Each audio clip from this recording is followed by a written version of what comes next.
À première vue, on pourrait croire que nous avons rendez-vous pour l'heure du thé avec une famille comme les autres. Mais détrompez-vous.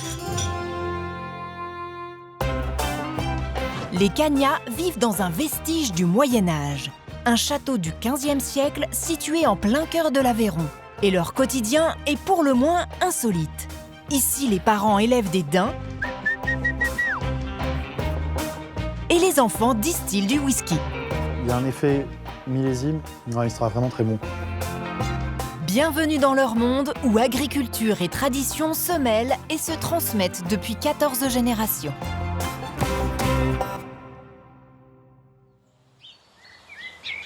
Sur son domaine d'une centaine d'hectares à Villefranche de Rouergue, près de Rodez en Aveyron, Laurence est à la tête du plus grand élevage de daims de France. Je vais, comme tous les jours, apporter du foin aux animaux et qui sont bien contents, qui m'attendent. Voilà. Et c'est un moment privilégié parce que c'est là où je suis en contact avec eux. Je vois si tout va bien, c'est un moment très agréable.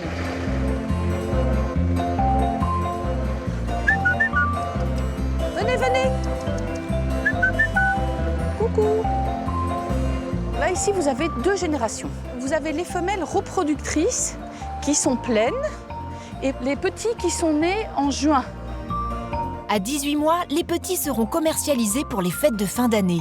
Une viande appréciée depuis plusieurs siècles. L'histoire dit que le roi de France chassait le cerf, mais à la cour, dans son assiette, avait de la viande de daim. Parce que la viande de daim est une viande des gourmets. En fait, moi, j'ai repris l'exploitation familiale derrière papa. En 90, papa avait un troupeau de brebis et il produisait des agneaux. Et puis, nous avons eu l'idée de commencer cet élevage qui permettait d'avoir assez de temps. Moi, j'avais des enfants en bas âge, donc ça correspondait très bien à la vie de famille que je voulais avoir. Et après 30 ans d'élevage, Laurence connaît ses animaux par cœur. Ce sont des animaux résistants de prairie. Et dans la mesure où on leur fournit suffisamment d'espace et un petit peu d'abri, ce sont des animaux qui s'adaptent très bien à l'Aveyron. Le daim est aussi doté d'un fort caractère. C'est le cas des mâles qui évoluent comme à l'état sauvage, à l'écart des femelles, en dehors de la période de reproduction qui a lieu à l'automne. Les voilà qui arrivent. Venez, venez. Venez, venez. Là, je viens donner un petit peu d'orge aux mâles. Ils se nourrissent principalement d'herbes et on peut complémenter par du foin ainsi que par des céréales, de l'orge, qui est produit aussi sur la propriété. C'est une céréale que je sème à l'automne et qui sera récoltée au mois de juillet. Il faut suffisamment de pluie, mais pas trop, pour que ça pousse bien. Il y a un climat tempéré qui va bien ici. Et depuis peu, ce même orge sert aussi à la fabrication de whisky. Et c'est Charles, le fils aîné de la famille, qui en assure la production. Donc c'est ici que tout se passe et qu'a lieu la distillation.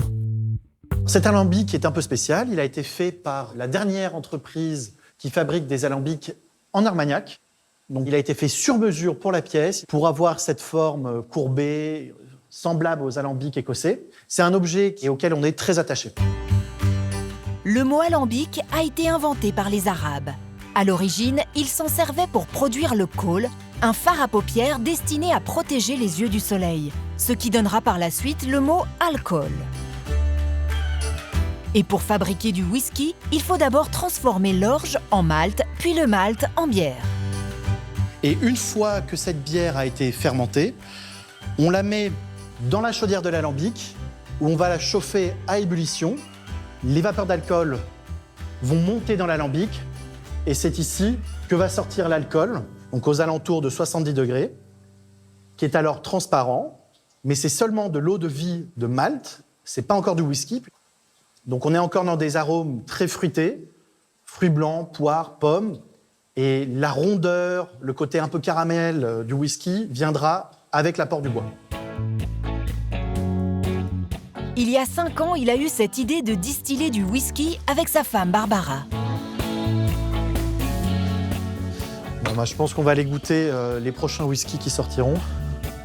Elle s'occupe de l'administratif et prête aussi son nez et son palais. Ça n'a pas bougé, il y a une belle couleur ambrée, bien dorée. C'est le même niveau de clarté que ce qu'on avait sur les bouteilles de l'été dernier. Pour qu'un whisky puisse s'appeler whisky, il faut qu'il ait vieilli au moins 3 ans en barrique. Donc nous sortons nos whiskies à 3 ans d'âge, pas plus pour le moment. Cet été, Charles et Barbara sortiront leur 2e cuvée de whisky à l'effigie du domaine familial. Quand on a annoncé aux parents qu'on avait un projet de distillerie de whisky, au début, ils se sont dit « qu'est-ce que c'est que cette idée ?» Mais comme eux aussi se sont lancés dans un élevage de daims qui était aussi quelque chose de très atypique à l'époque, ils n'ont pas dit « c'est complètement idiot, franchement, on ne veut pas en entendre parler ». Ils ont eu l'esprit très ouvert et ils nous ont encouragés à nous lancer dans cette piste et à explorer. L'idée, c'est aussi d'apporter une pierre à l'édifice, en fait, à l'histoire familiale.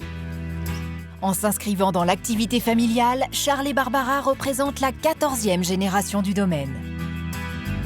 Alors travailler en famille, ça peut être simple et compliqué à la fois parce que les caractères sont aussi parfois un peu forts et qu'on peut être aussi pas d'accord sur certaines choses et ça peut être parfois un peu compliqué d'arriver à un compromis, mais on y arrive toujours en réalité. Toujours, oui, c'est ça qui est chouette. Ouais. Et puis ça crée une sacrée dynamique pour la maison, puis pour l'avenir, c'est rassurant.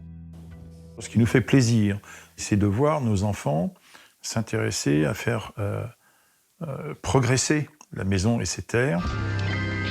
Ce que je souhaite vraiment, c'est que cette maison reste une maison de famille, ouverte à tout le monde, à toutes les générations. Allez, à l'avenir.